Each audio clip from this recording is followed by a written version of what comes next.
नमस्कार दोस्तों, MT Hindi story में आप सभी का स्वागत है। आज हम मुंशी प्रेमचंद की कहानी अनुभव सुनेंगे।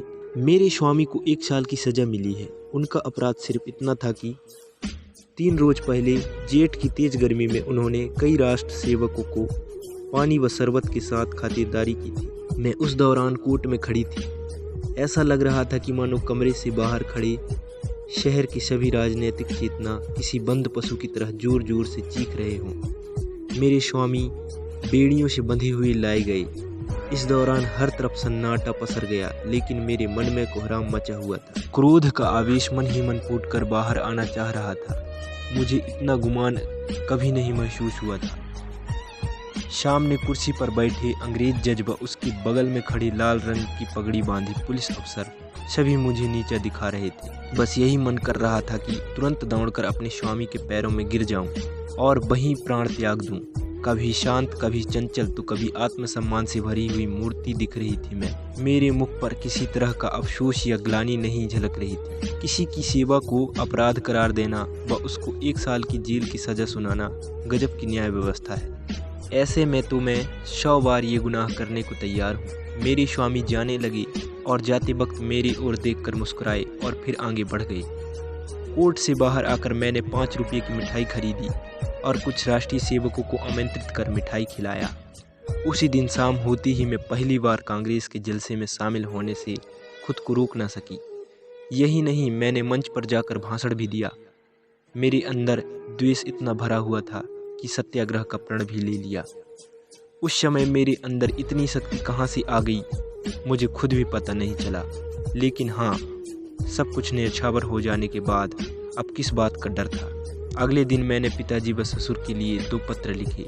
ससुर जी को पेंशन मिलती थी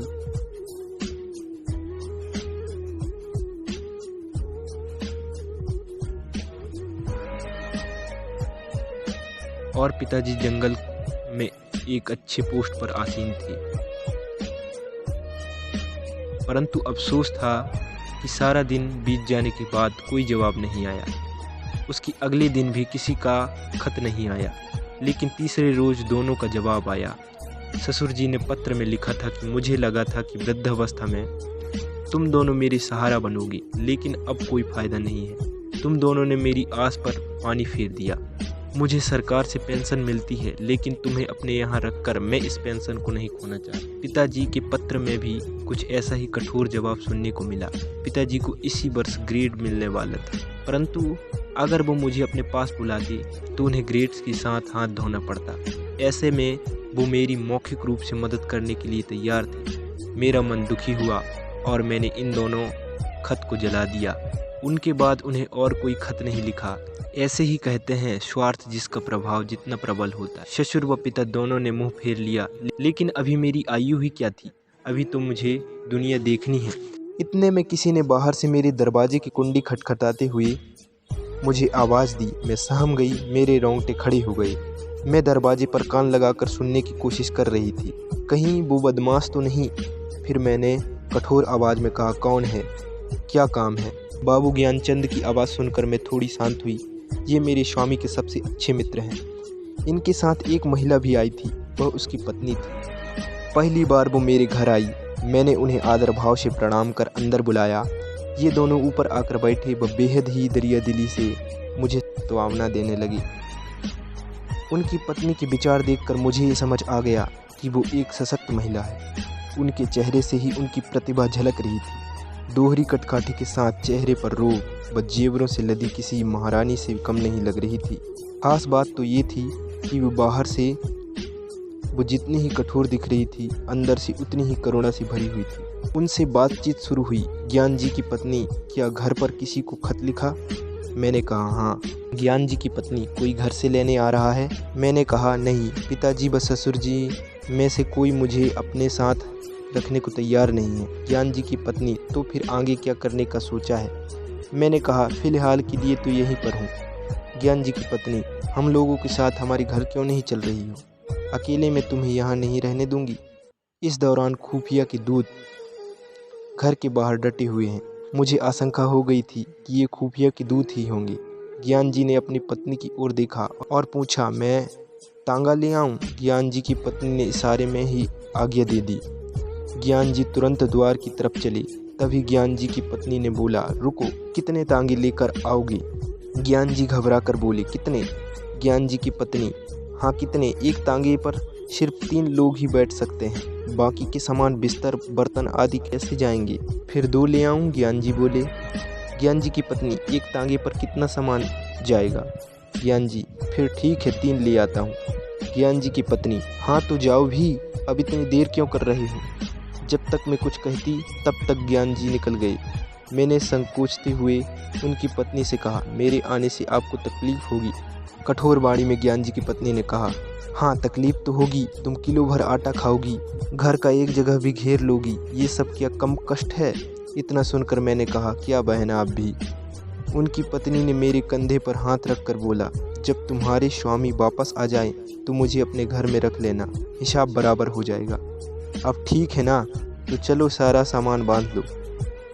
ये सब देखकर बिल्कुल सपने जैसा लग रहा था। इतनी उदार स्त्री मैंने आज तक नहीं देखी थी। मुझे उसमें बड़ी बहन दिख रही थी। ऐसा लग रहा था जैसे क्रोध व चिंता जैसी चीज़ पर उन्होंने काबू पा लिया है। हर वक्त उनके मुख में मधुर वाणी निकलती थी, जैसे मानो सरस्वती का वास हो। उनकी कोई संतान नहीं थी, लेकिन फिर भी वह दुखी नहीं थी। घर का काम वो स्वयं करती थी और बाहर के काम के लिए एक लड़का रखा था। आश्चर्य तो इस बात का था कि दिन भर मेहनत करने के बाद भी वो कभी आराम न करती। यही नहीं, उनका आहार भी बेहद कम था।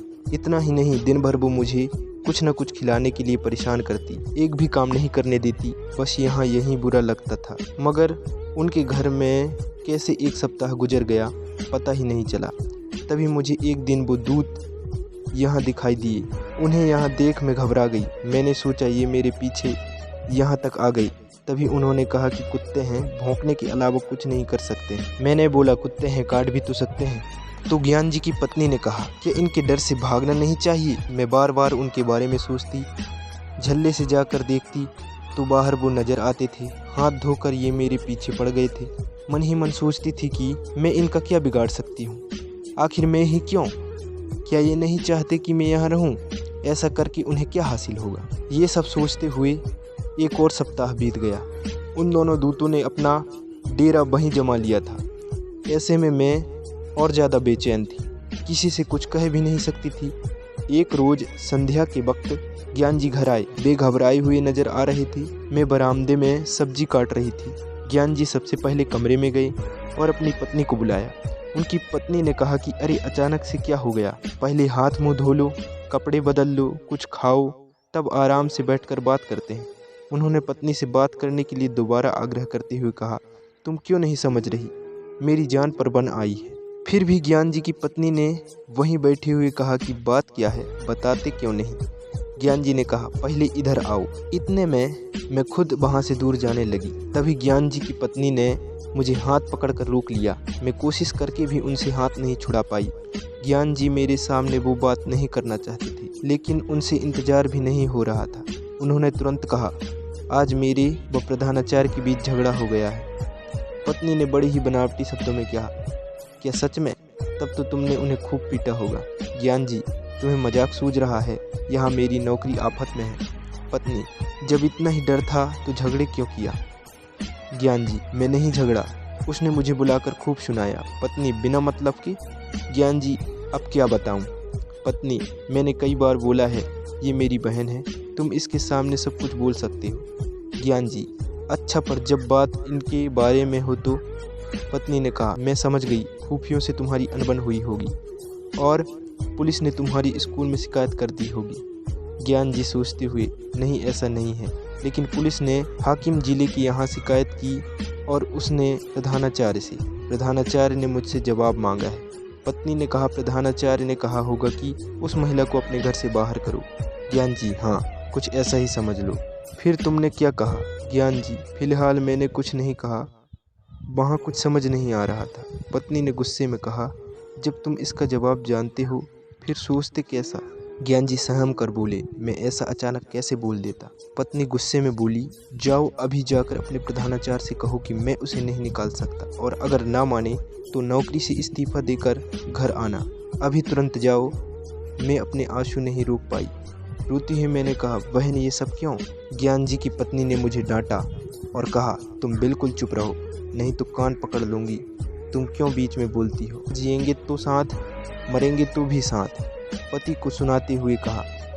इनकी आधी उम्र बीत गई लेकिन इन्होंने कुछ नहीं सीखा। अब खड़े क्यों हो? तुम्हें बोलने में डर लग रहा है तो मैं जाकर कह दूँ। ज्ञान जी ने गुस्से होकर बोला, कल जाकर बोल दूंगा, इस समय पता नहीं वो होगा भी या नहीं। इधर पूरी रात में नहीं सो पाई। पिता व ससुर जिसे दोनों ने ठुकरा दिया हो, उस दासी को इन्होंने इतनी इज्जत दी। ज्ञान जी की पत्नी सच में किसी देवी से कम नहीं है। अगले दिन ज्ञान जी निकल रहे थे, तभी पत्नी ने कहा, जवाब देकर आना। ज्ञान जी के जाने के बाद मैंने कहा, बहन तुम ये सही नहीं कर रही हो। मुझे ये बर्दाश्त नहीं हो रहा है कि मेरी वजह से तुम्हारे परिवार पर परेशानी आए। ज्ञान जी की पत्नी ने हंसते हुए कहा, हो गया या और कुछ बोलना है? ज्ञान जी की पत्नी ने पूछा कि अच्छा ये बता कि तुम्हारे स्वामी जेल की सज़ा क्यों काट रहे हैं? बस इसलिए क्योंकि वे राष्ट्रीय सेवकों की सेवा कर रहे थे। आखिर राष्ट्र की सेवा करने वाले वो लोग कौन हैं? ये हमारे लिए क्यों संघर्ष कर रहे हैं? इनका भी तो परिवार होगा, कारोबार होगा, पर ये सब त्याग कर वो हमारे लिए लड़ रहे हैं। ऐसे लोगों की सेवा कर जेल जाने वाले तुम्हारे पति भी किसी वीर से कम नहीं। ऐसे वीर की पत्नी के दर्शन मात्र से ही आत्मा तृप्त हो जाएगी। फिर मैं नहीं, तुम मुझ पर एहसान कर रही हो। मैं चुपचाप उनकी बातें सुनती रही और कुछ नहीं बोल पाई। संध्या हो गई। ज्ञान जी घर आए तो उनके चेहरे पर एक अलग सी चमक नजर आ रही थी।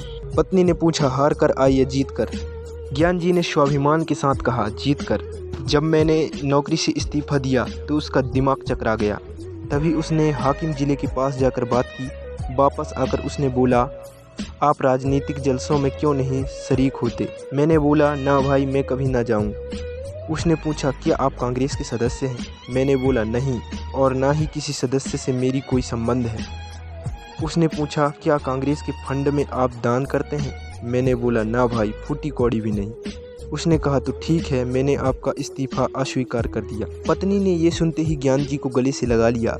इस कहानी से हमें यह सीख मिलती है कि स्वाभिमान व त्याग की भावना से किया गया हर काम किसी के दिल में आपके लिए आत्मसम्मान को बढ़ा सकता है। साथ ही बुरा वक्त अपने व परायों की सही पहचान भी करा देता है। कहानी अच्छी लगी हो तो लाइक और कमेंट जरूर कीजिए और ऐसे ही नई वीडियो के लिए चैनल को सब्सक्राइब करें।